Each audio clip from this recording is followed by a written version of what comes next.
Shame, shame. Why NYC protesters took over the streets against ICE. Hi everyone. The streets of Lower Manhattan turned into a battlefield. Sirens howled. Protesters clashed violently with police. Over 80 people were arrested as chaos erupted outside City Hall.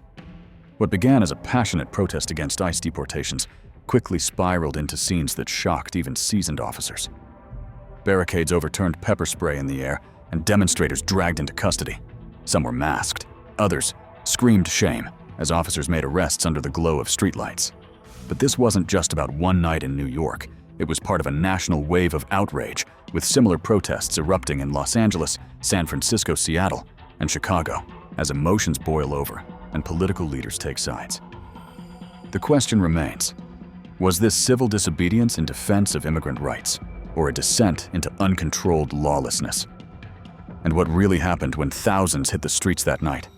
Stay with us as we uncover the truth behind the protest that shook New York City. Dear friends, it began like many other protests in New York City.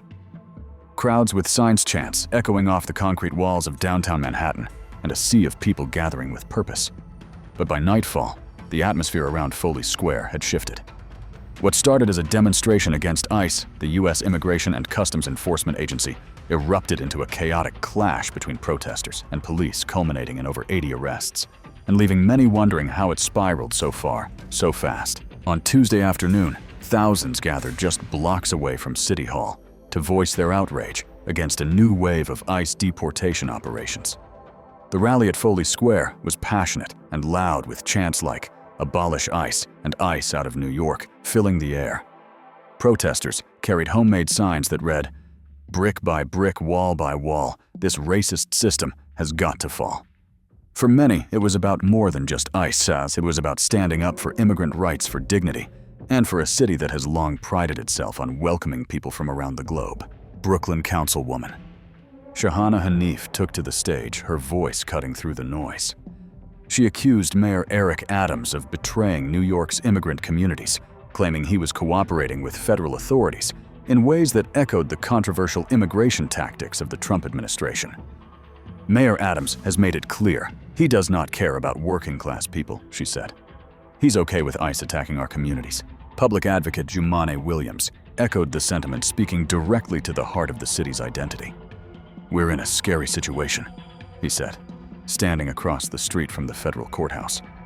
"And I have to call out the fact that Mayor Eric Adams is nowhere to be found in a city full of immigrants." His voice trembled as he accused the NYPD of allowing ICE to kidnap people off the streets of New York. But as dusk settled over Lower Manhattan, the protest morphed. The energy shifted.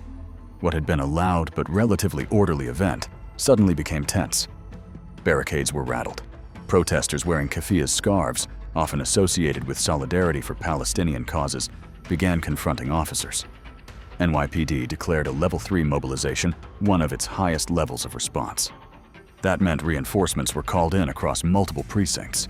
Shortly after dark, incidents began erupting around Federal Plaza. Protesters threw water bottles and other objects at officers. Some tried to push past police lines, attempting to block what they believed was an ICE van from leaving the area.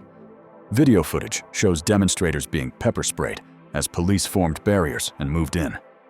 The shouts of "shame, shame" rang out as several people were dragged away in handcuffs, some appearing bloodied or dazed. One arrest in particular left onlookers stunned. A woman wrapped in a black and white keffiyeh was thrown to the ground by multiple officers and appeared to strike her head on a toppled barricade. As she lay motionless for a few seconds, the protesters screamed for medics. Moments later, pepper spray was again deployed, sending several people scrambling and coughing through the thick air. Meanwhile, tension simmered between officers and demonstrators in the side streets. One video posted online shows a protester blowing vape smoke directly into an officer's face. Others wrestled with metal barricades, hurling insults and demanding the release of those detained. The NYPD continued to make arrests throughout the night, with many of the charges being disorderly conduct or resisting arrest. What made this protest different wasn't just its size. It was the intensity of emotion behind it and the stark political lines it drew. To many participants, this wasn't simply about one agency. It was about fear, injustice, and the feeling that even in a sanctuary city like New York, no one was safe from deportation. But for law enforcement, the escalation into violence meant something else entirely. Mayor Adams, speaking at a press conference the day prior with Police Commissioner Jessica Tisch, had warned that the kind of aggressive protests seen recently in Los Angeles would not be tolerated in New York. The escalation of protests in Los Angeles over the last couple of days is unacceptable and would not be tolerated if attempted in our city, Adams declared.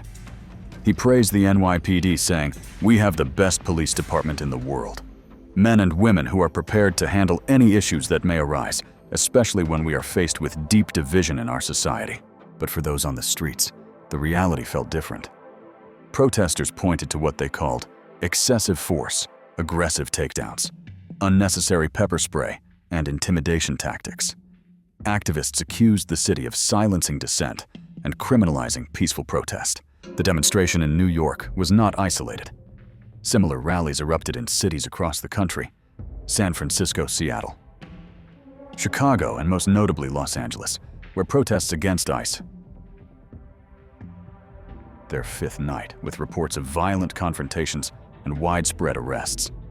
The wave of unrest appeared to be a response not just to ICE, but to what many see as a broader shift toward militarized immigration enforcement and political repression. In the wake of the NYC protest, questions continue to swirl. Was the police response appropriate? Did political leaders inflame tensions or attempt to de-escalate?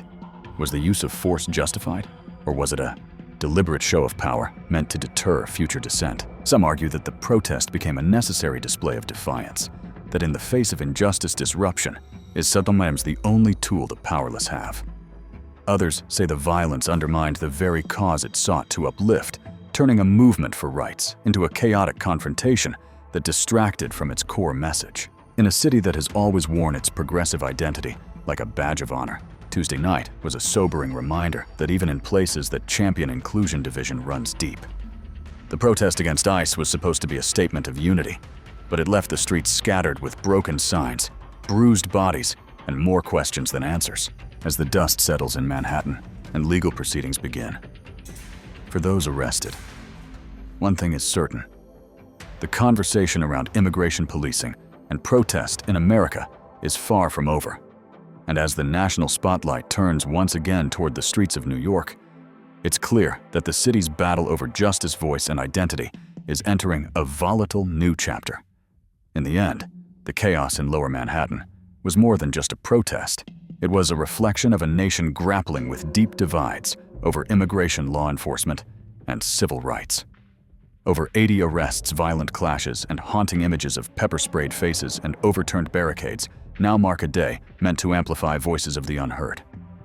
While some see the protest as a necessary act of resistance, others view it as a dangerous escalation.